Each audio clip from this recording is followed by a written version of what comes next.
បាទសូមគោរពជំរាបសួរពុកម៉ែបងប្អូនអរគ្នាហើយវីដេអូនេះដែរក៏អេដមីនសូមផ្ញើជូនដល់ម៉ាក់ប៉ាដែលមានកូនតូចៗនៅផ្ទះគួរតែប្រុងប្រយ័ត្នទាំងអស់គ្នាណាម៉ាក់ប៉ាទាំងអស់គ្នាដូចជាក់ស្ដែងដូចវីដេអូនេះអញ្ចឹងម៉ាក់ប៉ាមើលនេះឃើញទេនេះអាអូនហ្នឹងវាបៀមស្ករក្របក្នុងមាត់ណាបាទដល់ពេលអញ្ចឹងទៅវាស្លាក់បងប្អូនបាទវាឡាបមិញណាវាដុល្លាបមិញណាវាដុល្លាបលេងលើពុកវាស្លាក់គឺវាដេកបងប្អូនអានោះគឺវាដេកហើយម៉ាក់វាក៏ទៅមើលទៅមើលឃើញមុខឡើងក្រហមណាបងប្អូនបាទឃើញមុខឡើងក្រហមឃើញទេមុខឡើងក្រហមឃើញអត់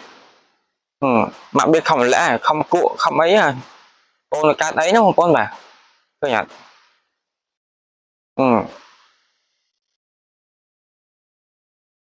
ប៉ាមកដល់ហើយបងប្អូនឃើញអាមុខឡើងក្រហមឃើញទេប៉ាវាក៏ខំម្ល៉េះដែរដើម្បីឲ្យចេញអាស្អីគេក្នុងមាត់ហ្នឹងបងប្អូនបាទអូមិនបាច់ទេនោះម៉ាក់នោះភ័យទេនោះចឹងបានថាក្មេងៗបងប្អូនបាទគឺពងប្រយ័ត្នណាចំពោះវាមើលវាស្លាក់បងប្អូនបាទវាស្លាក់មើលនោះវាស្លាក់ឡើងមុខឡើងក្រហមបងប្អូនមើលនោះឡើងក្រហម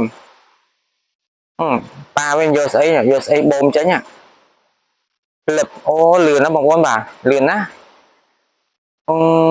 លឿនណាបងប្អូនបាទស្ករគ្រាប់បងប្អូនបាទស្ករគ្រាប់អូវាបៀមស្ករគ្រាប់ហ្នឹងចឹងវាបៀមស្ករគ្រាប់ដល់ពេលចឹងទៅវាឡាតលេងទៅអាស្ករគ្រាប់ហ្នឹងវាក៏ស្លាក់ទៅក្នុងកំពង់កខ្យល់វាកំពង់ខ្យល់វាណាអូយគ្រោះថ្នាក់បងប្អូនបាទមើលនោះម៉ាក់វាខំតែភ័យនោះអូម៉ាក់វាភ័យមិនចេះស្ទើរបងប្អូនបាទម៉ាក់ភ័យមិនចេះស្ទើរទេអត់មានអីយកចេញមកស្ករគ្រាប់អាស្ករហ្នឹងប្រហែលជាលក្ខណៈតុនណាតុនវាដូចតុនវាមិនរឹងទេអាស្ករគ្រាប់ហ្នឹងងាយស្លាក់ណាហ្នឹង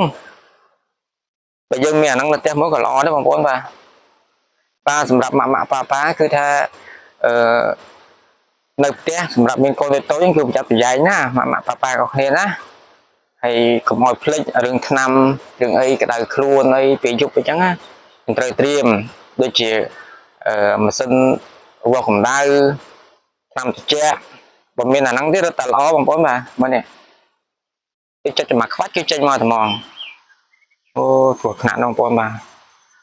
វាឡាតលេងពេលវាឡាតលេងមានអីវាស្លាកស្ករក្របនៅក្នុងមាត់វាហ្នឹងបាទគួរប្រុងប្រយ័ត្នបងប្អូនគ្នាណាម៉ាក់ប៉ាបងប្អូនគ្នាដើម្បីសុខភាពកូនបាទវីដេអូអត់មានគឺមានការចែកម្លែកប៉ុណ្ណឹងទេបងប្អូនបាទ